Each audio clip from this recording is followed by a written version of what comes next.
Definisi ventilator atau mechanical ventilation adalah alat yang digunakan untuk membantu pasien yang mengalami gagal nafas. Pada prinsipnya, ventilator adalah suatu alat yang bisa mengembuskan gas atau dalam hal ini oksigen ke dalam paru-paru pasien. Ventilator bersifat membantu otot pernafasan sehingga kerja otot pernafasan diperkuat. Indikasi pemasangan ventilator: gagal nafas atau respiratory failure, RR lebih dari 35 atau kurang dari 5 kali per menit, SaO2 kurang dari 90% atau PaO2 kurang dari 60 mmHg atau hiposekmia, PCO2 lebih dari 55 mmHg atau hiperkapnia, penurunan kesadaran atau GCS kurang dari 8, tidal volume kurang dari 5 ml per kilo, pasca operasi mayor dan pasca henti jantung. Tujuan pemasangan ventilator: yang pertama, memperbaiki oksigenasi; yang kedua, membantu eliminasi karbon dioksida; dan yang ketiga, membantu kerja otot pernafasan. Parameter: yang pertama, tidal volume atau VT, jumlah udara yang diberikan pada pasien tiap nafas atau satuan ml. Yang kedua, respiratory rate atau frekuensi, jumlah nafas pasien atau mesin keduanya dalam 1 menit atau satuan nafas per menit.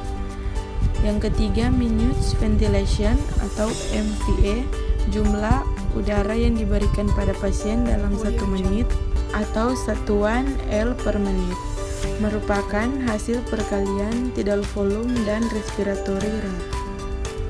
MV sama dengan VT X RR. Bila diketahui RR sama dengan 15 kali per min dan VT 400 ml, maka MV sama dengan 500 kali min kali 400 ml sama dengan 6000 ml atau min sama dengan 6L per min.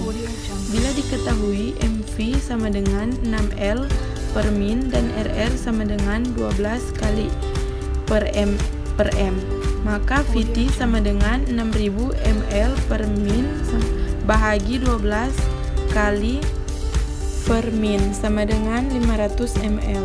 Catatan: VT bahagi 8 per 10 ml per kilo atau pada ARDS bahagi 6 ml per kilo. MV bahagi 100 ml per kilo per min sama dengan target PCO2 sama dengan 60 mmHg. Pernafasan ventilasi mekanik. Yang pertama, trigger, yaitu sinyal untuk memulai proses inspirasi atau katup inspirasi membuka. Yang kedua, limit, yaitu batas dari aliran udara yang mengalir ke dalam paru selama proses inspirasi. Yang ketiga, cycle, yaitu sinyal untuk menghentikan proses inspirasi atau katup inspirasi menutup dan katup ekspirasi membuka. Pemantauan ventilasi mekanik. Penilaian ventilasi dan oksigenasi: pertama, alarm; kedua, klinis, yaitu inspeksi, palpasi dan perkusi dan auskultasi; ketiga, analisis gas darah, yaitu PCO2, PO2 dan SaO2; keempat, fototoraks, yaitu posisi ujung ETT, paru dan pleura; kelima, monitor RR dan SpO2; keenam, ventilator, yaitu tidal volume, respiratory rate atau RR, Prince, graphic flow, pressure dan volume. Alarm: plateau kurang dari 30 cm H2O, RR kurang dari 6 kali per menit, lebih dari 30 kali per menit, MV kurang dari 25 ml per kilogram, lebih dari 125 ml per kilogram, PEEP kurang dari 3 cm H2O. Indikasi winning: yang pertama, penyakit dasar telah diobati dan membaik; yang kedua, fungsi respirasi: A. RR kurang dari 35 kali per menit, B. FiO2 kurang dari 0,5, C. SaO2 lebih dari 90%, D. PEEP 5 mili per kilogram, minute volume kurang dari 10 liter per menit. 3. Kardiovaskuler stabil. 4. Cairan dan elektrolit. Tujuan dan indikasi pemasangan ventilator. Ventilasi mekanik ventilator adalah merupakan suatu alat bantu mekanik yang berfungsi bermanfaat dan bertujuan untuk memberikan bantuan nafas pasien dengan cara memberikan tekanan udara positif pada paru-paru melalui jalan nafas buatan, dan juga merupakan mesin bantu nafas yang digunakan untuk membantu sebagian atau seluruh proses ventilasi untuk mempertahankan oksigenasi. Ventilator adalah peralatan elektrik dan memerlukan sumber listrik. Beberapa ventilator menyediakan backup baterai, namun baterai tidak didesain untuk pemakaian jangka lama. Ventilator adalah suatu metode penunjang atau bantuan hidup. Maksudnya adalah jika ventilator berhenti bekerja, maka pasien akan meninggal. Oleh sebab itu harus tersedia manual resusitasi seperti ambubak di samping tempat tidur pasien yang memakai ventilator. Karena jika ventilator berhenti bekerja, dapat langsung dilakukan manual ventilasi. Tujuan indikasi pemasangan ventilator. Ada beberapa hal yang menjadikan tujuan dan manfaat penggunaan ventilasi mekanik ini, dan juga beberapa kriteria pasien yang perlu untuk segera dipasang ventilator. Tujuan ventilator antara lain adalah sebagai berikut. 1. Mengurangi kerja pernapasan. 2. Meningkatkan tingkat kenyamanan pasien. 3. Pemberian MV yang akurat. 4. Mengatasi ketidakseimbangan ventilasi dan perfusi. 5. Menjamin hantaran O2 ke jaringan adekuat. Efek samping pemasangan ventilator. Walaupun ventilator membantu pasien yang kesulitan bernafas, penggunaan ventilator juga memiliki efek samping, terutama saat alat ventilator dipasang dalam jangka panjang. Risiko utama penggunaan ventilator adalah infeksi. Tabung pernafasan dapat membuat masuk kuman ke paru-paru, mulut atau hidung, serta meningkatkan risiko pneumonia dan sinus. Proses pemasangan selang ventilator juga bisa mengiritasi tenggorokan atau paru-paru. Kondisi ini dapat membuat seseorang kesulitan untuk batuk.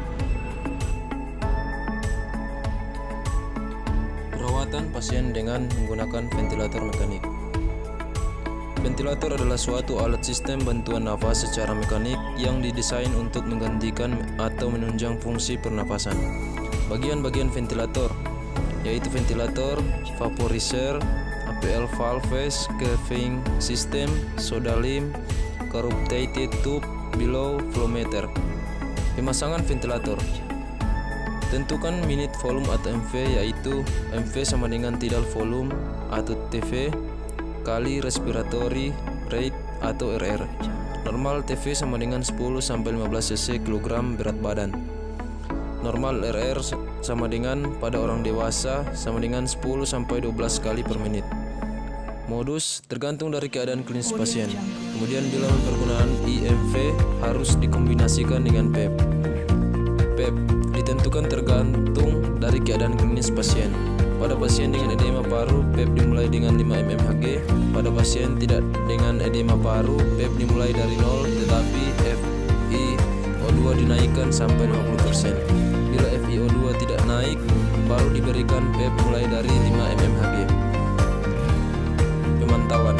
Periksa analisa gas darah tiap 6 jam, kecuali ada perubahan setting. Analisa gas darah diperiksa 20 menit setelah ada perubahan setting. Nilai standar PCO2 sama dengan 35 sampai 45 mmHg. Saturasi O2 sama dengan 96 sampai 97%. PO2 sama dengan 80 sampai 100 mmHg. Bila PA2 lebih dari 100 mmHg, maka FiO2 diturunkan bertahap 10%. Bila PCO2 lebih besar dari 45 mmHg, maka MV dinaikkan. Bila PCO2 lebih kecil dari 35 mmHg, maka MV diturunkan. Buat foto toraks setiap hari untuk melihat perkembangan jenis, letak ETT dan komplikasi yang terjadi akibat pemasangan ventilator. Observasi keadaan kardiovaskuler pasien, denyut jantung, tekanan darah, sianosis, temperatur. Kemudian auskultasi paru. Periksa keseimbangan cairan setiap hari, periksa elektrolit setiap hari, airway pressure tidak boleh lebih dari 40 mmHg, expirate minute volume diperiksa tiap 2 jam. Usahakan selang nasogastrik tetap berfungsi. Perhatikan ada tidaknya tension pneumotoraks. Perawatan alat ventilator.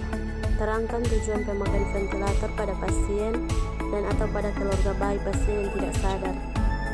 Mencuci tangan sebelum dan sesudah melakukan tindakan untuk mencegah infeksi. Breathing circuit sebaiknya tidak lebih tinggi dari ETT agar penggunaan air yang terjadi tidak masuk ke paru pasien. Perhatikan permukaan air di humidifier. Jaga jangan sampai habis air diganti tiap 24 jam. Fiksasi ETT dengan plester dan harus diganti tiap hari. Perhatikan jangan sampai letak dan panjang atau berubah. Jika terjadi kerusakan trakea dengan cara tempatkan tubing yang dihubungkan ke ETT sedemikian rupa sehingga posisinya berada di atas pasien. Tubing harus cukup panjang untuk memungkinkan pasien dapat menggerakkan kepala. Memberikan posisi yang menyenangkan bagi pasien dengan perubahan posisi tiap 22 jam. Selain itu, perubahan posisi berguna untuk mencegah terjadinya defibrilis. Memberi rasa aman dengan tindak meninggalkan pasien sendiri. Beberapa hal yang harus diperhatikan. Ventilasi dan suhu pertahanan tubuh terhadap kelembapan dan penghangatan. Pada kebanyakan kasus suhu udara sama dengan suhu tubuh. Pada kasus hipotermi, suhu dapat dinaikkan lebih dari 37 derajat Celcius sampai 38 derajat Celcius. Perawatan selang endotrakeal. Selang endotrakeal harus dipasang dengan aman untuk mencegah terjadinya migrasi. Kemudian penggantian plester fiksasi minimal 1 hari sekali harus dilakukan karena ini merupakan kesempatan bagi kita untuk melihat apakah ada tanda-tanda lecet atau iritasi pada kulit atau pinggir bibir di lokasi pemasangan selang endotrakeal. Tekanan cuff endotrakeal. Tekanan cuff harus dimonitor minimal tiap hari, minimal tiap shift untuk mencegah kelebihan inflasi dan kelebihan tekanan pada dinding trakea.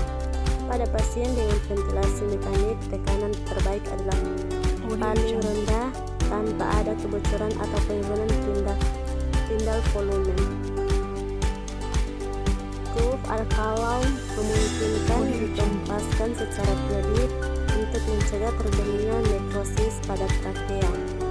Dukungan nutrisi. Bila saluran gastrointestinal tidak ada gangguan nutrisi enteral, dapat diberikan melalui nasogastrik, tube atau NGT yang dimulai dengan melakukan tes feeding terlebih dahulu, terutama pada pasien dengan post laparotomi dengan